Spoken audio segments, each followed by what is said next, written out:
What's up, everybody? This is AJ. Got a nice little TDM here on Array, and this nade spot is like perfect. I hardly ever don't get a kill with it. It kind of sucks. I wish I would have gotten into Black Ops a little bit earlier. Could have done a nade spot video because, not gonna lie, on pretty much every map, my first kill is with a grenade. And that would have been kind of a cool little tips video to put out. Damn, look at me getting that get 3 kills hired gun contract like a beast. No, but man, if you guys don't do contracts and you're trying to rank up fast, I'm pretty sure I've said this before, but definitely do contracts. And I know that contract in particular, that was just to get money. I just do contracts now at this point just so I can get all my gold weapons faster.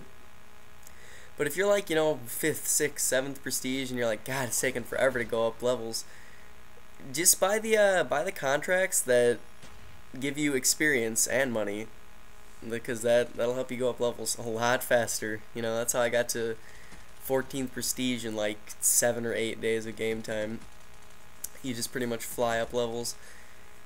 And as you can see right here, I played with these guys in a couple of lobbies, and I just, like the Market J was saying the other day in one of his videos, I'm just sick and tired of people camping for spy planes and then, crouching in the corner waiting for you to run around the fucking wall and shit.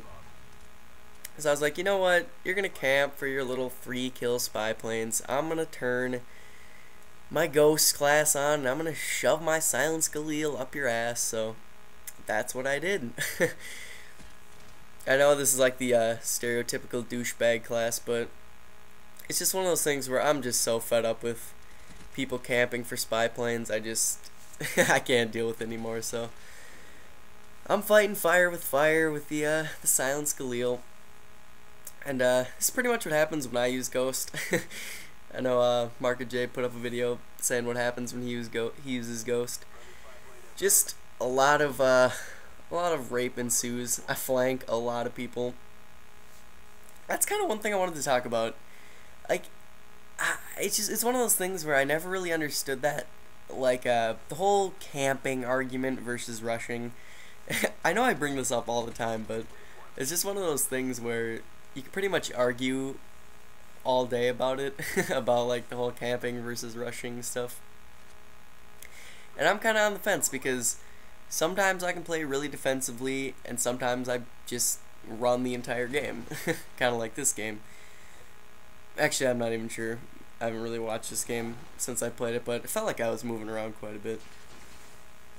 And it's just one of those things, like, does camping really take that much less skill than rushing? Because, I mean, the way I think about it is if you're going to rush, I don't even really like the term rushing. I like playing aggressive. I like that term a lot better.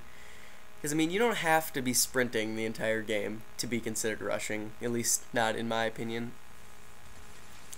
But yeah, like, does it take more skill to, like, engage people heads up? I mean, I know you're going to run into that when you're rushing, but a lot of the time when you're rushing, you're going to be shooting people in the side, shooting people in the back. And, it's not really going to be a fair gunfight. I mean, don't get me wrong, that's what you want to strive for. As a smart Call of Duty player, you want to have unfair, just like that one right there. You want to run up and shoot people in the back. You don't want to get, you want to get in the least amount of heads up gunfights as you possibly can. And that might sound like a bitch move, but that's how you get better at the game. And it's pretty sweet right here. Hack this Claymore, and then this guy probably would have killed me, but Claymore saves my life. I utilize Hacker Pro a couple times in this video, so I thought that was pretty sweet, as you'll see later on. But it's just one of those things where camping, it tends to be, when you're camping, yeah, you're usually gonna have like a cover advantage, which is another really important thing. If you don't use cover, I mean, anybody that says using cover is a bitch move is just an idiot. I mean, they don't put objects in the game for no reason. It's one of those things where I pretty much always try to get my gunfights into the point where, like, I'm either close to cover or I have cover, because those gunfights where you're both out in the open, you know, it leaves a lot up to connection and latency and stuff like that. That's why Wings of Redemption always talks about, you know, his connection. You know, he's often on a 3-bar, so the cover advantage is huge for him, and that, you know, it makes sense.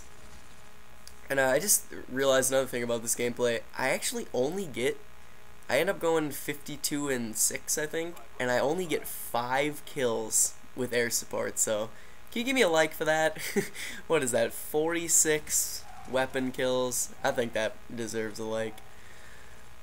But yeah, this is one of those really rare games where I get a ton of kills without getting a lot of air support kills, which rarely happens in Black Ops. And I get this guy's RC car, I kill him while he's going back for his RC car, and then I just let him run right up to it and have him blow up. I thought that was pretty funny. But yeah, man, I just realized in commentaries, I talk way too fast. Like, if you were to count how many, you know, topics I cover, how many words I say in my commentaries compared to other people's, yeah, I think I'd rank up there pretty high. Not a lot of dead airspace in my commentaries. But yeah, don't hate me for using Ghost. It's just one of those things where sometimes you gotta do what you gotta do. Even though I'm repping the Ghostbusters clan, or Ghostbusters player card. And it's the thing that I bitch about the absolute most. Sometimes you just gotta do it. And it's funny because I have no problem with people. Ooh, that was sweet right there. I had like 3 bullets left in my gun, and I picked that guy off. But yeah, gameplay's coming to a close. 52-6 on Array. I don't ever get gameplays on Array, so this is pretty rare. And I pick up this so-called nerfed FAMAS. I don't know what they did to it. I think they made the recoil more manageable even. You know, at least in my opinion. So in my honest opinion, I think the FAMAS is better right now than it was before, but who knows? It's all personal preference. There you go. Hope you guys enjoyed. Peace.